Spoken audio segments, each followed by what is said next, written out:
Do you guys have dull tripod footage that was given to you by whoever made the video, and you're just not sure how to create something with just tripod shots, especially for something with a high energy like a music video? Dope. What's poppin', everybody? My name's Danny Matthews. Welcome back to a brand new video. Today I'm going to be teaching you how to create different types of effects to make your tripod footage look way more interesting. So let's go ahead and jump into Adobe Premiere. Real quick, guys, I'm going to give you an idea of what you can do with a tripod shot. So I'm going to show you a video that I did. The whole music video was shot on 6 different shots, all on a tripod. Close-up, a close-up on the mouth, and a wide shot. And then there was 3 of the other artists on here. So let me give you a quick idea of what it looks like. I don't avoid pedal to the metal, seeking out destroy, on another level. We really out here living the dream, stacking the blocks, mapping the scheme. Look at the mountain and build my regime, busting the seams, never defeat. Look up a lot, no rack up on my coins, cause you know I never settle. So as you can see, there's a whole lot of things going on here, and you probably wouldn't think that this is on a tripod. I'm going to show you what we did. I have this one clip here, and I'm going to show you a couple of different effects that you can actually do on your videos. I'm going to quickly go through this first one. There's a whole tutorial on it. It's called motion object tracking. I have a whole video of how to do it in Adobe Premiere. You can also do it in Adobe After Effects. You can check out those tutorials right here. So really quick, what that looks like if you were to do any kind of motion tracking is you're going to come up here and create a graphic. And what I like to do is just kind of create a smaller rectangle just for these purposes. We're just going to do that real quick. You're going to want to go ahead and just scale this up real quick. Then what you're going to want to do is click on the motion, and you can actually click on the clip. I'm going to go ahead and track his hand again. So I'm just going to put this right where that block is. And I'm going to hit on position in our animation and go over a couple frames. That's probably good. Go ahead and click on motion. Go ahead and recenter that to the box. And I'm gonna do that for the whole clip. That's how you're gonna go ahead and just quickly track motion. So that's one of many things that you can do in this video. Another thing that you can actually look at doing is having a handheld effect on it.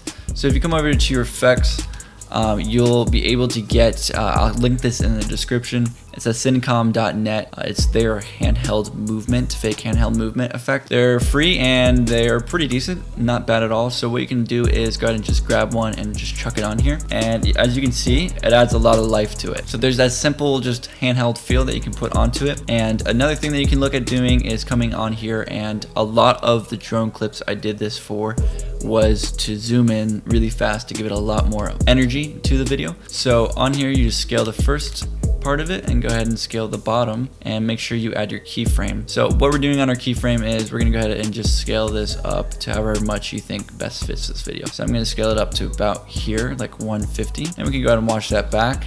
And again, we can see it has a lot more energy and a different feel. To make this even more crazy, you can start throwing these effects on top of different effects. So we have this scale effect, and then what we can do is go ahead and just give this like extreme motion effect, handheld feel, and see what that looks like. So now we got a handheld and a zoom in. Whole nother world from what we're looking for from this totally different clip, entirely different. So you have those options to create something like that. Another thing that I'll kind of key point on here is when you get a little bit more creative with this, of course, the color grade is going to add so much more to it. But besides just that is having these types of things you can use as a match cut, or you can use them as like just a basic clip. And I'll tell you what that means in a second. But basically, to use a match cut clip, something like this where I went ahead and used the close up on the mouth as the new mouth for his face.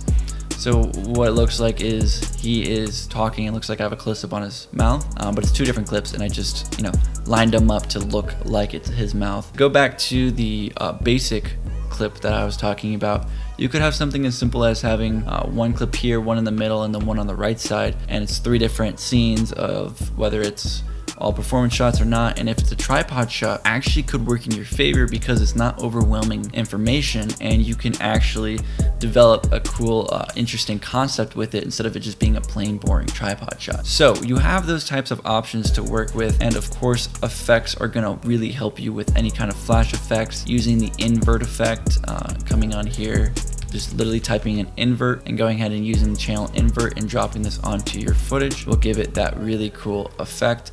Totally different look that you can use, and again, just something you can use. So this is how you create energy in a tripod shot. So hopefully you guys can make something dope with your tripod footage. Peace.